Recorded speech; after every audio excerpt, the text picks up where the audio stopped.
Hi friends, welcome to my honey stories. నేను మీ Lakshmi. Mister monster 76 episode. తల పట్టుకొని కూర్చుంది సుభద్ర. ఆంటీ అని నెమ్మదిగా పిలిచింది వాసంతి. రామ్మ వసు అని సర్దుకుంది ఆవిడ. బాధపడుతున్నారా అంటూ పక్కనే కూర్చుంటూ అడిగింది వాసంతి. బాధ కాక ఏముంటుంది చెప్పు. నీరద ప్రవర్తనతో విసిగిపోయాం మేము.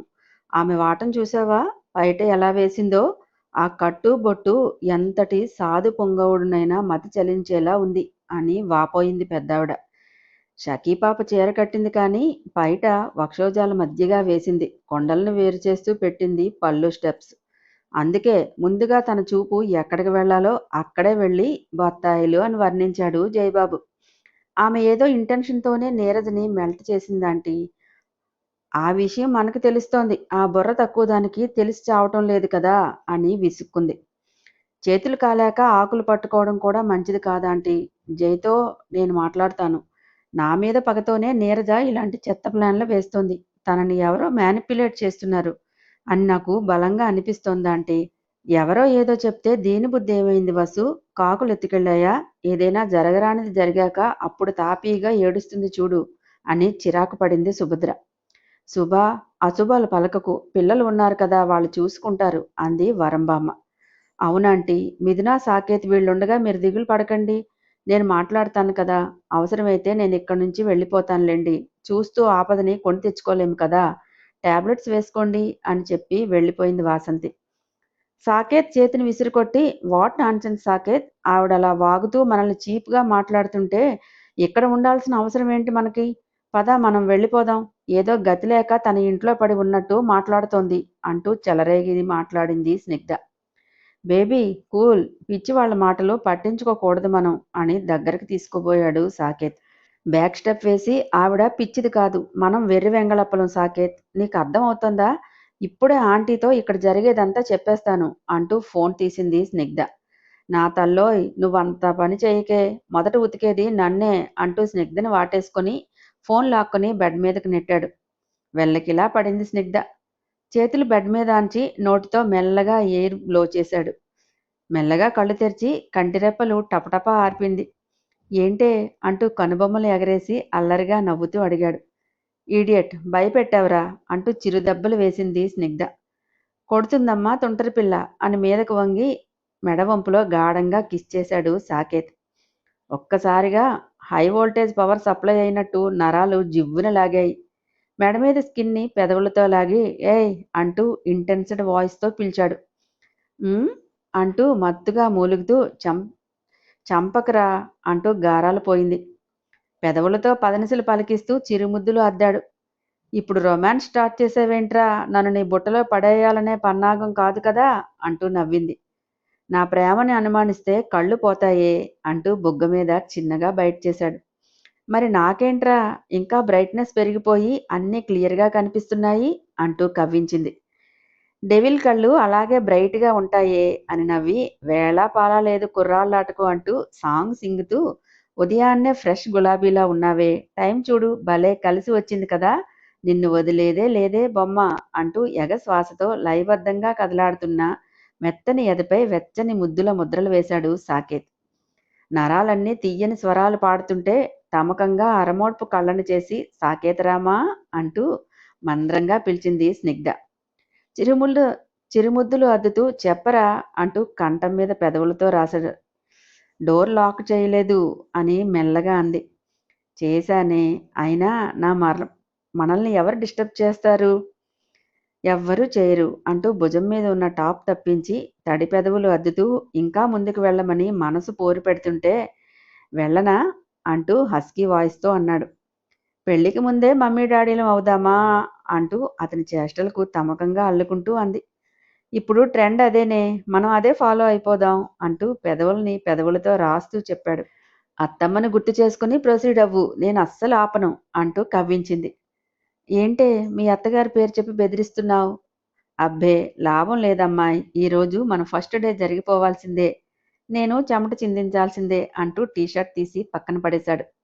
అబ్బో అంత ఉందా, ఏది చూపించి నీ ప్రతాపం అంటూ ఉడికించింది స్నిగ్ధ కూడా ఏమాత్రం తగ్గకుండా. దొంగమొహమా, డ్రామాలు వేస్తావే నిన్ను అంటూ లతలా చుట్టేసి ముద్దులు పెడుతూ చిట్టి నడుము మడతల్ని సవరిస్తూ చెవి దగ్గరకు చేరి, స్టార్ట్ చేస్తే నన్ను తట్టుకోలేవు చూసుకో అని పెదవులతో తమ్మిలాగాడు. నా మొగుడు గుడ్ బాయ్, అలాంటి బ్యాడ్ పనులు చేయనే చేయడు అంటూ పెదవుల మీద పెక్కిచ్చింది. ఏంటి ఈ పప్పి బుడ్డోడికి ఇచ్చినట్టు అంటూ కళ్ళు చిట్లించాడు. డీప్ కిస్ అయితే నువ్వు కాదురా, నేను ఆగలేక టెంప్ట్ అయ్యేలా ఉన్నాను అంటూ వీపు మీద చేతులతో తడిమింది. అంత దూరం వెళ్ళొద్దులే, నేను ఆపుతానుగా అంటూ ఎర్రగా చెర్రీలా ఊరిస్తున్న పెదవులను అందుకున్నాడు. పెదవులు చిక్కుముళ్ళు వేస్తూ దాగిన మధువుని జురుతూ ముద్దులో గాఢతని పెంచాడు. తన ప్రేమని ఇష్టాన్ని కలబోసి చూపిస్తూ సకుడు అందించే తేనెని అందుకుంటూ పెనవేసింది స్నిగ్ధ కూడా. 2 నాలుకలు పెనవేసి ఇద్దరి శ్వాసల్ని ఏకం చేసి తన ఎంగిల్ని అందించాడు. సన్నగా మోర్నింగ్ సౌండ్స్ ఇస్తూ చేతులతో సాకేత్ బాడీ మీద నిమిరింది. పెదవులు మార్చి మార్చి ముద్దు పెడుతూ చేతులు సున్నితమైన ప్రదేశాల్లో వెతుకులాటను ప్రారంభించాయి. శ్వాస భారం అవ్వగా పెదవుల్ని వీడి ఎదను చేరాడు. కూడవయసు విరహం ఉవ్వెత్తున ఎగిసిపడి ఏదో కావాలనే కాంక్షరేగి హద్దులు చెరిపేయమని, ఇద్దరూ ఒకటిగా మారిపోమ్మని మైండ్ పోరు పెడుతోంది. టాప్ టు బాటం వరకు ముద్దులు పెడుతూ పందిరిని అల్లిన తీగలా పెనవేసుకుపోయి ఒక్కరుగా మారిపోతూ పరవళ్లు తొక్కే యవ్వన మోహంలో పడి కొట్టుకుపోతుండగా ఇద్దరిని డిస్టర్బ్ చేస్తూ ఫోన్ రింగ్ అయింది. తెలివిలోనికి వచ్చినట్టు తల తిప్పి చూశాడు సాకేత్.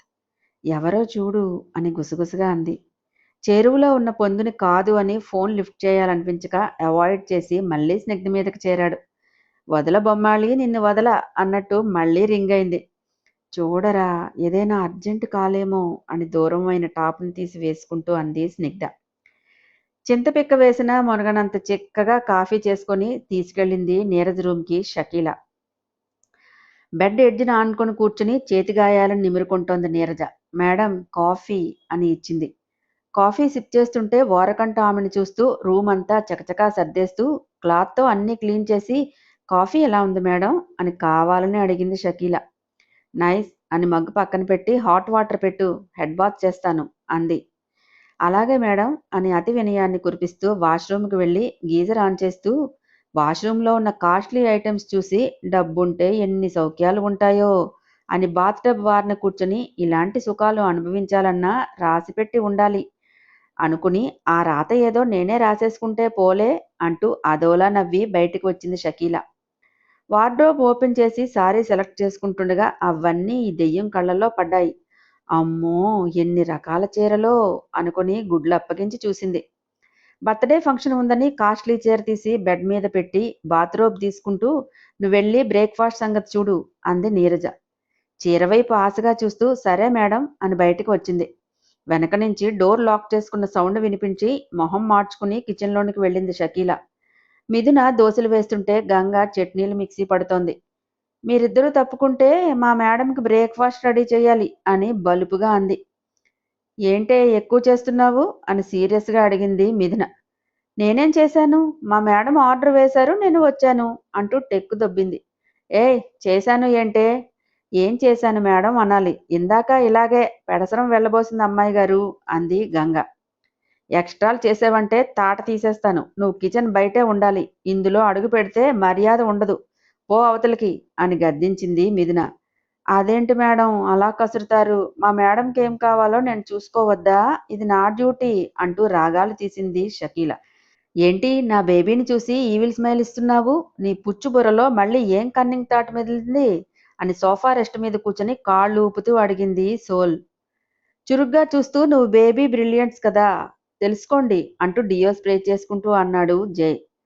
నిన్ను ఆ రేష్మి బుగ్గ బూరెం చేసి భారీ డైలాగ్ కొట్టావు, పెళ్ళామంటే ఏంటో, మరి ఇప్పుడు ఇదేంటి అని కళ్ళెగరేసింది ఇన్నర్. టెంక మీద పీచు ఎగ్గ మీద పెంకు అని టెంపర్గా చెప్పాడు జై.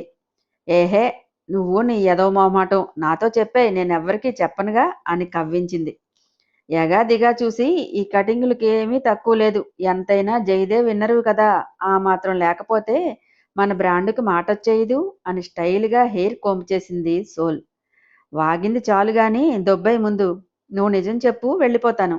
అవును నా బేబీ సమాధానం ఒక లెవెల్లో ఉంది కదా, అయినా కదిపి దొబ్బులు తింటావు, నీకు ఇదేం రోగం అంటూ టీచ్ చేసింది ఇన్నర్. కదిపాను కాబట్టే కదే దాని బుర్రలో ఉన్న ఆలోచన నాకు తెలిసింది అంటూ వెకిలిగా నవ్వాడు జై. ఈ నవ్వుకు అర్థం అంటూ కళ్ళు చిట్లించింది. ఏమో తెలియదు, గుర్తులేదు, మర్చిపోయాను అంటూ భుజాలు స్ట్రక్ చేశాడు జై. ఇదే మరి అతి అంటే. సో వాట్ అంటూ నిర్లక్ష్యం ప్రదర్శించాడు జై. షకీలా పాప కోసమా ఇంత ట్రిమ్గా రెడీ అయ్యావు? యా, అందంగా ఉన్నానా అన్నాడు మొహం వికారంగా పెట్టి. ఒక పనిదాని కోసం ఇంత కష్టపడి రెడీ అయ్యావా అంటూ చీ యాక్ కక్కినట్లుగా యాక్షన్ చేసింది సోల్. ఈ ఇంట్లో 2 కుంపట్లు లేవు, నువ్వు తిప్పుకుంటూ వచ్చి వండి వార్చడానికి అని ఒక క్షణం షకీలాని చూసి జై వర్ణన గుర్తుకు రాగానే, ఏయ్ పైటేంటి అలా వేశావు, సరిగ్గా తీ అంటూ అట్లకాడ చేత్తో ఆడిస్తూ అంది మిథున. మేమంతా ఇలాగే వేసుకుంటాము, ఇది మా ఆచారం అని గీరగా చెప్పిందామె. ఇది సంసార్లు ఉండే ఇల్లు, నీ ఇష్టానికి నువ్వు డ్రెస్ వేసుకుంటే ఈ కాడతో టాటూలు పెట్టేస్తాను, ముందు సరుకు మీద వస్త్రం కప్పు అంటూ అడుగు ముందుకు వేసింది మిధుపాప. అక్కడ ఒక వాత పెట్టేయండి అమ్మాయి గారు, దెబ్బకు దెయ్యం వదులుతుంది అని కచ్చిగా అంది గంగ. ఇన్నర్లో భగభగా మండిపోతూ, నేను మీ సర్వెంట్ని కాదు మేడం, ఇలా బెదిరించడానికి మా మేడంతో చెప్తాను అంటూ వెనక్కి తిరిగింది. ముందు బయట సర్ది అప్పుడు వెళ్ళి మీ మేడంకి చెప్పుకో, లేకపోతే గేటు బయటకు విసిరేయించుతాను. గంగా, సెక్యూరిటీని పిలువు అంటూ కోపంగా అంది మిథున. కోపంగా బయట పిన్ తీసి కవర్ అయ్యేలా వేసుకుంటూ దుమదుమలాడుతూ వెళ్ళింది షకీల. బాగా చేశారు అమ్మాయి గారు, ఇదేదో తేడాగా ఉందండి, మేడంకి ఎక్కడ దొరికిందో ఈ చండాలం అంటూ మొహం విరుచుకుంది గంగ. బేవర్స్ బ్యాచ్ ఉన్నారు కదా, వాళ్ళలో ఎవరో దీన్ని అంటగట్టారు అని డిష్ తీసుకొని డైనింగ్ టేబుల్ దగ్గరికి వచ్చింది. షకీల నిండుగా కప్పుకున్న పైటను చూసి, దీనికప్పుడే కోటింగ్ పడిపోయింది కాబోలు, అన్నీ ప్యాక్ చేసేసింది అని బుగ్గల్లో నాలుక ప్రోక్ చేస్తూ వెళ్ళి డైనింగ్ టేబుల్ చైర్ లాక్కొని కూర్చున్నాడు జై. గంగా, బావా వాళ్ళని పిలుచుకురా అని ప్లేట్స్ పెడుతూ చెప్పింది మిథున. గంగ వెళ్ళాక, ఏమే ఎవరిని స్వతంత్రంగా బతకనివ్వవా అని లో వాయిస్తో అడిగాడు జై. నీకేంటో మధ్యలో బాధ అంటూ సాగదీసింది మిథున.